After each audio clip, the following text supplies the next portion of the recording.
Hi everyone, prelims എക്സാമിന് വേണ്ടിയിട്ടുള്ള 47ാമത്തെ class ആണ് ഇന്ന് ചെയ്യാൻ പോകുന്നത്. 10ാം ക്ലാസ്സിലെ സോഷ്യൽ സയൻസ് ആണ് നമ്മൾ പഠിച്ചുകൊണ്ടിരിക്കുന്നത്. അതിന്റെ കൂടെ തന്നെ നമ്മൾ എന്ത് ചെയ്യുന്നുണ്ട്, ഫിസിക്സ് പഠിക്കുന്നുണ്ട്. ഫിസിക്സിൽ ബലവും ചലനവും എന്ന് പറയുന്ന ചാപ്റ്റർ നമ്മൾ കഴിഞ്ഞു. ഇപ്പൊ പ്രകാശമാണ് പഠിക്കുന്നത്. ഇപ്പൊ പ്രകാശത്തിൽ നിങ്ങൾക്ക് ഒരു വീഡിയോ കൂടെ പഠിക്കാൻ ബാക്കിയുണ്ട്. അപ്പൊ നിങ്ങൾ സയൻസ് ഇതിന്റെ കൂടെ തന്നെ പഠിച്ചു പോവുക, ആ വീഡിയോസ് എല്ലാം കണ്ടുപോവുക. അതിനുശേഷം ആ ചാപ്റ്റേഴ്സിൽ SCRT ബുക്കിൽ പറഞ്ഞിട്ടുള്ള കാര്യങ്ങളും നിങ്ങൾക്ക് തരും. ഇപ്പൊ മാക്സിമം നിങ്ങൾ പ്രാക്ടീസ് ചെയ്യാൻ ശ്രമിക്കുക, പഠിച്ചത് വീണ്ടും വീണ്ടും പഠിക്കാൻ ശ്രമിക്കുക. ഇനി കുറച്ച് ക്ലാസ്സുകൾ കൂടെ ബാക്കിയുള്ളൂ, അതോടുകൂടി നമുക്ക് ഈ SCRT സോഷ്യൽ സയൻസ് തീരും. ഓക്കെ, അപ്പോൾ ഇന്നത്തെ ക്ലാസ്സിലേക്ക് കിടക്കാം. ഫസ്റ്റ് ക്വസ്റ്റ്യൻ നോക്കാം. ബാസൽ ഇവാഞ്ചലിക്കൽ മിഷന്റെ പ്രവർത്തന മേഖല എവിടെയായിരുന്നു? ബാസൽ ഇവാഞ്ചലിക്കൽ മിഷന്റെ പ്രവർത്തന മേഖല എവിടെയായിരുന്നു എന്നാണ് ചോദിച്ചത്. ആൻസർ മലബാർ. ബാസൽ ഇവാഞ്ചലിക്കൽ മിഷന്റെ പ്രവർത്തന മേഖല എന്ന് പറയുന്നത് മലബാർ ആണ്. അടുത്ത നോക്കാം. ലണ്ടൻ മിഷൻ സൊസൈറ്റിയുടെ പ്രവർത്തന മേഖല. ലണ്ടൻ മിഷൻ സൊസൈറ്റിയുടെ പ്രവർത്തന മേഖല LMS. ചിലപ്പോൾ ഇത് മാത്രമായിരിക്കും കൊടുക്കുക. LMSന്റെ പ്രവർത്തന മേഖല എവിടെയായിരുന്നു എന്നായിരിക്കും ചോദിക്കുക. ആൻസർ തിരുവിതാംകൂർ ആണ്. ഓക്കെ, തിരുവിതാംകൂർ ആണ് LMSന്റെ ലണ്ടൻ മിഷൻ സൊസൈറ്റിയുടെ പ്രവർത്തന മേഖല. ബാസൽ ഇവാഞ്ചലിക്കൽ മിഷന്റേത് മലബാർ ഏരിയയിലായിരുന്നു. ലണ്ടൻ മിഷൻ സൊസൈറ്റിയുടേത് തിരുവിതാംകൂറിലായിരുന്നു. അടുത്ത നോക്കാം. ചർച്ച് മിഷൻ സൊസൈറ്റിയുടെ പ്രവർത്തന മേഖല.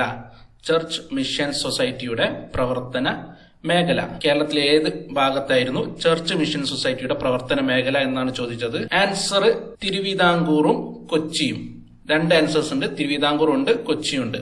ഓക്കെ, അപ്പൊ ഇത് രണ്ടും ആണ് ആൻസർ. ഓപ്ഷൻസ് അങ്ങനെ കറക്റ്റ് ആയിട്ട് കൊടുത്തിട്ടില്ല, പക്ഷെ നിങ്ങൾ അറിഞ്ഞു വെക്കുക, കൊച്ചിയും തിരുവിതാംകൂറുമാണ് ചർച്ച് മിഷൻ സൊസൈറ്റിയുടെ പ്രവർത്തന മേഖല. അടുത്ത നോക്കാം. ഗൗരി പാർവതിബായി പ്രൈമറി വിദ്യാഭ്യാസം സൗജന്യമാക്കിക്കൊണ്ട് വിളംബരം പുറപ്പെടുവിച്ച വർഷം. ഗൗരി പാർവതിബായി പ്രൈവറ്റ് വിദ്യാഭ്യാസം സൗജന്യമാക്കിക്കൊണ്ട് വിളംബരം പുറപ്പെടുവിച്ച വർഷമാണ് 1817. 1817 ഗൗരി പാർവതിബായി പ്രൈമറി വിദ്യാഭ്യാസം സൗജന്യമാക്കിക്കൊണ്ട് വിളംബരം പുറപ്പെടുവിച്ചത്. 1817. അടുത്ത നോക്കാം. സമത്വ സമാജം സ്ഥാപിച്ചത് ആര്? സമത്വ സമാജം സ്ഥാപിച്ചത് ആര്? നമ്മൾ കോഡ് ഉപയോഗിച്ച് പഠിച്ചതാണ്. വൈകുണ്ഠസ്വാമികളാണ്. വൈകുണ്ഠസ്വാമികളാണ് സമത്വ സമാജം സ്ഥാപിച്ചത്. അടുത്ത നോക്കാം. കൂട്ടുകുടുംബ വ്യവസ്ഥ, സംബന്ധം, മരുമക്കത്തായം എന്നിവക്കെതിരെ പോരാടിയ സാമൂഹിക പരിഷ്കർത്താവ്. കൂട്ടുകുടുംബ വ്യവസ്ഥ, സംബന്ധം, മരുമക്കത്തായം എന്നിവക്കെതിരെ പോരാടിയ സാമൂഹിക പരിഷ്കർത്താവ് ആര്? ചട്ടമ്പി സ്വാമികൾ.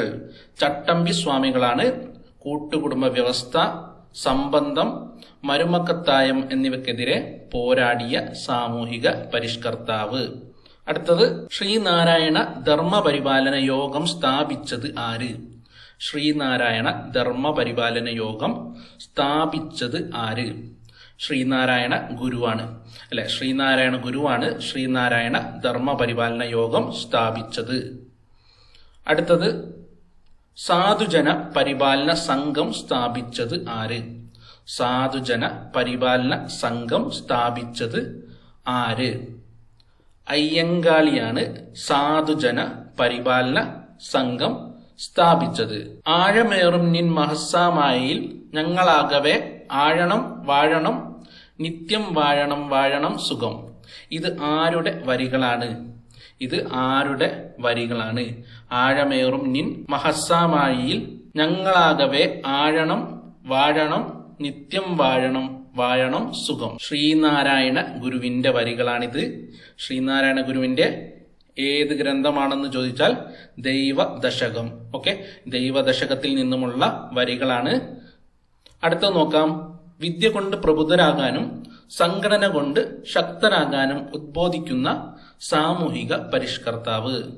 വിദ്യ കൊണ്ട് പ്രബുദ്ധരാകാനും സംഘടന കൊണ്ട് ശക്തരാകാനും പറഞ്ഞതാരാണ്? ശ്രീനാരായണ ഗുരുവാണ്. ശ്രീനാരായണ ഗുരുവാണ് വിദ്യ കൊണ്ട് പ്രബുദ്ധരാകാനും സംഘടന കൊണ്ട് ശക്തരാകാനും വേണ്ടി പറഞ്ഞത്. അടുത്ത നോക്കാം. തിരുവിതാംകൂർ മുസ്ലിം മഹാജനസഭ സ്ഥാപിച്ചത് ആര്? തിരുവിതാംകൂർ മുസ്ലിം മഹാജനസഭ സ്ഥാപിച്ചത് വക്കം അബ്ദുൽ ഖാദർ മൗലവിയാണ്. തിരുവിതാംകൂർ മുസ്ലിം മഹാജനസഭ സ്ഥാപിച്ചത് വക്കം അബ്ദുൽ ഖാദർ മൗലവി. അടുത്തത് ആത്മവിദ്യാസംഘം സ്ഥാപിച്ചത് ആര്? ആത്മവിദ്യാസംഘം സ്ഥാപിച്ചത് ആര്? വാഗ്ഭടാനന്ദനാണ് ആത്മവിദ്യാസംഘം സ്ഥാപിച്ചത്. ആത്മവിദ്യാസംഘം സ്ഥാപിച്ചത് വാഗ്ഭടാനന്ദനാണ്. അടുത്തത് സഹോദര പ്രസ്ഥാനം രൂപീകരിച്ചത്. സഹോദര പ്രസ്ഥാനം രൂപീകരിച്ചത് സഹോദരൻ അയ്യപ്പൻ. ഓക്കെ, സഹോദരൻ അയ്യപ്പനാണ് സഹോദര പ്രസ്ഥാനം രൂപീകരിച്ചത്. എല്ലാം നിങ്ങൾ പ്രാക്ടീസ് ചെയ്യുമ്പോൾ കൺഫ്യൂഷൻസ് ഒഴിഞ്ഞു കിട്ടും. അതുപോലെ തന്നെ ക്വസ്റ്റ്യനും ആൻസറും തമ്മിൽ ഒരു കണക്ഷൻ ഉണ്ടാക്കി വെക്കുക. അപ്പം വളരെ ഈസി ആയിട്ട് നിങ്ങൾക്ക് എല്ലാ ക്വസ്റ്റ്യൻസിനെയും ആൻസർ ഓർത്ത് വെക്കാൻ പറ്റും. അടുത്തത് അരയ സമാജം രൂപീകരിച്ചത് ആര്? അരയ സമാജം രൂപീകരിച്ചത് Pandit K P Karuppan. Pandit K P കറുപ്പനാണ് അരയ സമാജം രൂപീകരിച്ചത്. ഇതും നമ്മൾ കോഡ് ഉപയോഗിച്ച് പഠിച്ചതാണ്. അപ്പോൾ കോഡ് ഉപയോഗിച്ച് 3 പേരുടേതാണ് പഠിച്ചത്. ആ വീഡിയോസ് നിങ്ങൾ കണ്ടു നോക്കുക. റിനൈൻസൻസ് എന്ന് പറയുന്ന പ്ലേലിസ്റ്റിലുണ്ട്. അടുത്ത ക്വസ്റ്റ്യൻ നോക്കാം. നായർ സർവീസ് സൊസൈറ്റി രൂപീകരിച്ചത് ആര്? നായർ സർവീസ് സൊസൈറ്റി രൂപീകരിച്ചത് മന്നത്ത് പത്മനാഭനാണ്. മന്നത്ത് പത്മനാഭനാണ് നായർ സർവീസ് സൊസൈറ്റി രൂപീകരിച്ചത്. മന്നത്ത് പത്മനാഭൻ. നായർ സർവീസ് സൊസൈറ്റി രൂപീകരിച്ചത് മന്നത്ത് പത്മനാഭൻ. അടുത്തത് യോഗക്ഷേമ സഭ രൂപീകരിച്ച സാമൂഹിക പരിഷ്കർത്താവ്. യോഗക്ഷേമ സഭ രൂപീകരിച്ച സാമൂഹിക പരിഷ്കർത്താവ് V T ഭട്ടത്തിരിപ്പാടാണ്. V T ഭട്ടത്തിരിപ്പാടാണ് Yogakshema സഭ രൂപീകരിച്ചത്. പ്രത്യക്ഷ രക്ഷാ ദൈവസഭ രൂപീകരിച്ചത് ആര്? പ്രത്യക്ഷ രക്ഷാ ദൈവസഭ രൂപീകരിച്ചത് കുമാര ഗുരുദേവനാണ്. കുമാര ഗുരുദേവനാണ് പ്രത്യക്ഷ രക്ഷാ ദൈവസഭ രൂപീകരിച്ചത്. അവനിവൻ അറിയുന്നതൊക്കെ ഓർത്താൽ അവനിലാദ്യമായൊരാത്മരൂപം അവനവൻ ആത്മസുഖത്തിനാചരിക്കുന്നവയാപരനു സുഖത്തിനായി വരേണം. ഈ വരികൾ ശ്രീനാരായണ ഗുരുവിന്റെ ഏത് കൃതിയിൽ നിന്നുള്ളതാണ്? ശ്രീനാരായണ ഗുരുവിന്റെ ഏത് കൃതിയിൽ നിന്നുള്ള വരികളാണ് ഇത്? ആത്മോപദേശ ശതകത്തിൽ നിന്നുള്ള വാക്കുകളാണ്. ആത്മോപദേശ ശതകത്തിൽ നിന്നുള്ള വാക്കുകളാണ്. ആത്മോപദേശ ശതകം എന്ന് പറയുന്നത് ശ്രീനാരായണ ഗുരുവിന്റെ കൃതിയാണ്. അടുത്ത നോക്കാം. ചാന്നാർ ലഹള നടന്ന വർഷം. ചാന്നാർ ലഹള നടന്ന വർഷം അല്ലെങ്കിൽ മേൽമുണ്ട് സമരം. മേൽമുണ്ട് സമരം നടന്ന വർഷം 1859. 1859 ചാന്നാർ ലഹള അല്ലെങ്കിൽ മേൽമുണ്ട് സമരം നടന്നത്. മാറുമറിക്കാനുള്ള അവകാശത്തിനായി തെക്കൻ തിരുവിതാംകൂറിൽ സ്ത്രീകൾ നടത്തിയ പോരാട്ടം. ഇതാണ് ചാന്നാർ ലഹള എന്നറിയപ്പെടുന്നത്. ഓക്കെ, മാറുമറിക്കാനുള്ള അവകാശത്തിനായി തെക്കൻ തിരുവിതാംകൂറിൽ സ്ത്രീകൾ നടത്തിയ പോരാട്ടമാണ് ചാന്നാർ ലഹള. അടുത്തത് മാറുമറയ്ക്കാനുള്ള അവകാശം നൽകിക്കൊണ്ടുള്ള ഉത്തരവ് പുറപ്പെടുവിച്ചത് ആര്? ഏത് തിരുവിതാംകൂർ രാജാവാണ് മാറുമറയ്ക്കാനുള്ള അവകാശം നൽകിക്കൊണ്ട് ഉത്തരവ് പുറപ്പെടുവിച്ചത്? ഉത്രം തിരുനാൾ മാർത്താണ്ഡവർമ്മയാണ്. ഉത്രം തിരുനാൾ മാർത്താണ്ഡവർമ്മയാണ് മാറുമറയ്ക്കാനുള്ള അവകാശം നൽകിക്കൊണ്ട് ഉത്തരവ് പുറപ്പെടുവിച്ചത്. അടുത്തത് ശ്രീനാരായണ ഗുരു അരുവിപ്പുറത്തെ ശിവപ്രതിഷ്ഠ നടത്തിയ വർഷം. ശ്രീനാരായണ ഗുരു അരുവിപ്പുറത്തെ ശിവപ്രതിഷ്ഠ നടത്തിയ വർഷം 1888. 1888 ശ്രീനാരായണ ഗുരു ശിവപ്രതിഷ്ഠ നടത്തിയത് അരുവിപ്പുറത്ത്. വാദിക്കാനും ജയിക്കാനുമല്ല അറിയാനും അറിയിക്കാനുമാണ് എന്ന പ്രഖ്യാപനത്തോടെ ആലുവയിൽ ശ്രീനാരായണ ഗുരു സർവമത സമ്മേളനം വിളിച്ചുകൂട്ടിയ വർഷം. വാദിക്കാനും ജയിക്കാനുമല്ല അറിയാനും അറിയിക്കാനുമാണ് എന്ന് പറഞ്ഞത് സർവമത സമ്മേളനത്തിലാണ് നടന്നത്, ആലുവയിലാണ്. വർഷം 1924.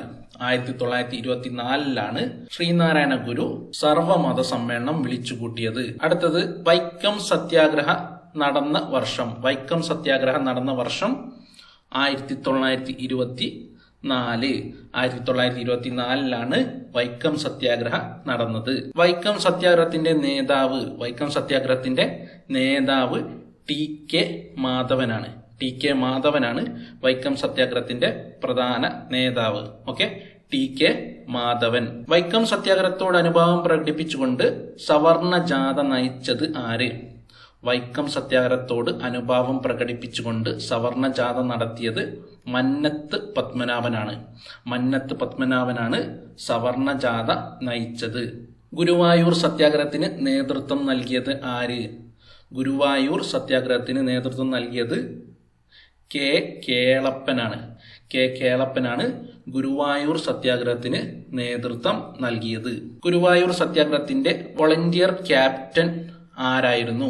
ഗുരുവായൂർ സത്യാഗ്രഹത്തിന്റെ വോളണ്ടിയർ ക്യാപ്റ്റൻ AKG ആയിരുന്നു. AK ഗോപാലനായിരുന്നു വോളണ്ടിയർ ക്യാപ്റ്റൻ, ഗുരുവായൂർ സത്യാഗ്രഹത്തിന്റെ വോളണ്ടിയർ ക്യാപ്റ്റൻ. അടുത്തത്, ഗുരുവായൂർ സത്യാഗ്രഹത്തിൽ ക്രൂരമർദ്ദനം ഏറ്റത് ആർക്ക്? Guruvayur സത്യാഗ്രഹത്തിൽ ക്രൂരമർദ്ദനമേറ്റത് P. കൃഷ്ണപിള്ളക്കാണ്. P. കൃഷ്ണപിള്ളക്കാണ് Guruvayur സത്യാഗ്രഹത്തിൽ ക്രൂരമർദ്ദനമേറ്റത്. P. Krishnapillai. Guruvayur സത്യാഗ്രഹം നടന്ന വർഷം 1931. 1931 ഗുരുവായൂർ സത്യാഗ്രഹം നടന്നത്.